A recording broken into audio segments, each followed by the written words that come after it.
Hey guys, I'm going to do another quick little walk around video here. This is my 1971 Aermacchi Harley-Davidson MLS125 Rapido, I guess. Neat little bike. Got this a few years ago. I was on kind of a two-stroke kick for a little while. Wanted something a little bit different than the Japanese bikes I've been collecting. So, for better or worse, I wound up purchasing this thing. Definitely an Italian bike with Harley's name on it. I mean, Harley, this was during the AMF years. Harley owned part of Aermacchi. And they had them build them a handful of small displacement two strokes to, I guess, kind of compete with the success of all the Japanese bikes, smaller displacement bikes. So you can definitely tell the Italian styling. The engine's a beautiful little bike. I like the color. This one is, from what I can tell, 90% original. Original paint. It's been touched up in a couple places by various owners over the years.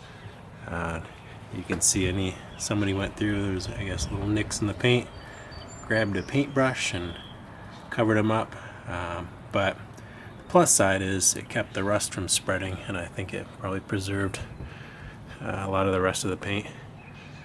So, and the reason I'm shooting this video on this cold, crappy morning is I think I've got someone coming to look at this to hopefully purchase it. I've had some fun with it over a few years, and I think it's time to send it along to hopefully someone who appreciates the quirkiness, let's say, of these little bikes, because as neat as it is to look at and ride, it is a pain in the ass to work on.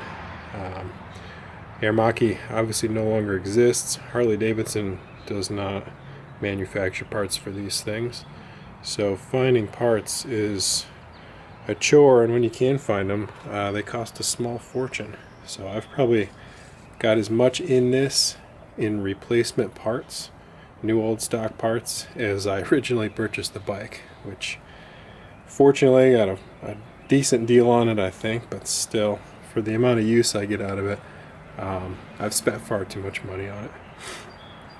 So let's take a quick look around here. It is not missing a battery side cover. They did not have a side cover. The battery was exposed. From what I can tell, originally there would have been a plastic cap that covered the top of the battery. I have not been able to find, let's say, a reasonably priced one for what it is. Just a piece of plastic that sits on there. This is what they call the ECU, and behind this cover is a handful of diodes and a fuse and your rectifier. Kind of neat design, but again, I had to replace this, and it was not cheap. That is new old stock, and for what it actually does, I think a trip to, I guess, today's equivalent of Radio Shack probably would have cost me $10, but that thing cost 100 plus a couple of years ago. This is the air filter unit, kind of neat. Kind of looks like a snail shell, I guess. And you got your Del Ordo, I might be saying that wrong, carburetor, which is kind of a cool design. It's got a separate chamber for the float, and then it's connected to the carburetor. Here you got your choke plunger. It is, being in 1971, Europe had not completely switched over to what we know today as normal shift lever position. So the shift lever is on the right, as you can see here, where a modern bike would have your brake pedal. And in addition to that, the pattern's reversed, so it's 1 up and 3 down. So when you're riding this thing, unless you're used to it, it's a lot of kind of counting gears and trying to pay attention to what you're doing. I can't tell you how many times I've gone to put the brakes on and I've dropped it down a gear, and then you're panicking trying to figure out, well, what the hell did I just do?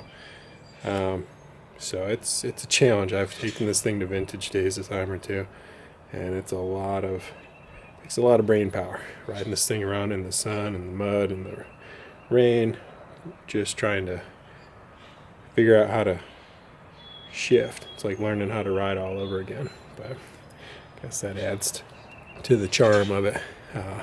It runs on 25-to-1 premix. So this cap, if you unscrew it, it's actually, if you flip it upside down, it's a cup about yay tall. And the idea was, for every gallon of gas you put in, you filled the cap up with oil and dumped that in. So here's the original little sticker here, made in Italy by Aermacchi Harley-Davidson. Original paint back here. So like I said, man, for the biggest, I guess, appeal of this particular bike is it's all there. I've done all the hard work over the years tracking these parts down. It was pretty complete. It's just missing some random stuff. Nice long exhaust. It's got a really kind of neat tinny sound to the exhaust.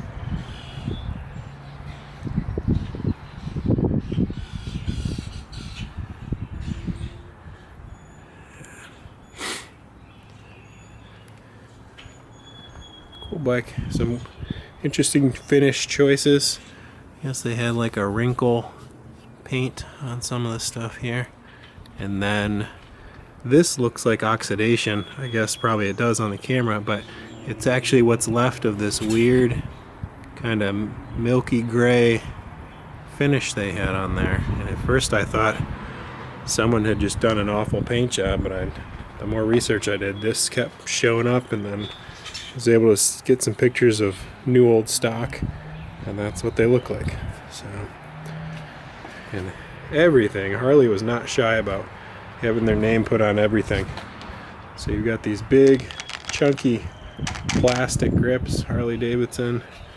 You got Harley-Davidson down here, so kind of neat.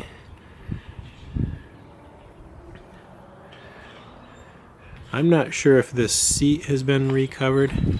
It's got kind of a weird profile to it. It's comfortable, so that's all I cared about. Even the nuts and bolts were hard to track down. They all had this kind of stamping on them. So this kind of looks like what you'd find at a hardware store, but this is actually what they look like. So you can see some of the older ones there.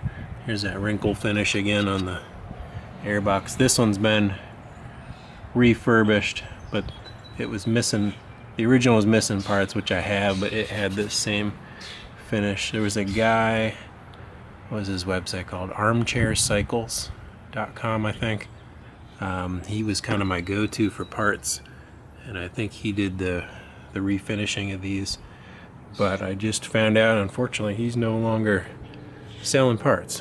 So I guess fortunately for the next guy, this one has all its parts. And then I even managed to track down a couple days ago, I've been looking for a few years, there's little reflectors that go on the side of the headlight bucket here. You can see the little clamps are still in there, but the reflectors are gone. And it seems like every year AMF would change the style of these things. So later years they're humongous, but in the early years they were these teeny little things. And I found a new old stock set on eBay and bought them, and I haven't put them on yet. I'll let the next owner put them on. I've got a box of additional parts I'll send along with whoever buys this. But I guess that's part of my problem. I get something in my head and I needed that part, and even though I was planning on selling this thing already, I'm still looking for parts for it. So it's half the fun with these old bikes sometimes is the hunt for the parts once you've hunted down and gotten the bike itself.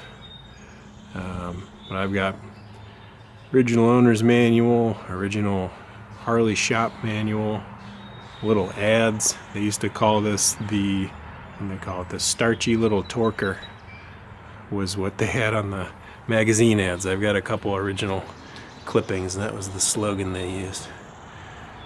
Let me set the tripod up, we'll see if it'll start. It's about 30 degrees out. It just stopped snowing, so I don't know if it's going to want to start or not, but we'll give it a shot. Hang on.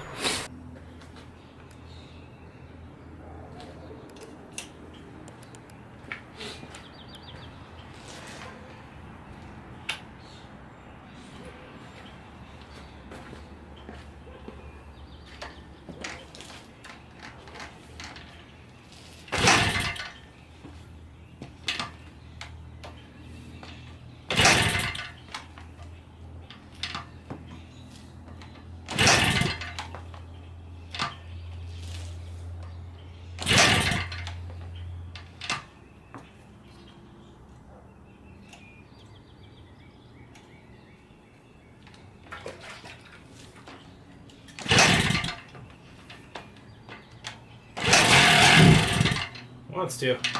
I just replaced the oil seals on here, which is why I keep having to lift the Kickstarter back up.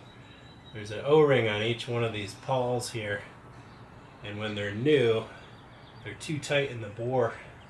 So after they've been kind of heat cycled and used a couple times, they'll kind of fit to the inside of this cover here, and I won't have to keep doing that manually.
Shut it off before I piss the neighbors off. It's only about 8:30 in the morning.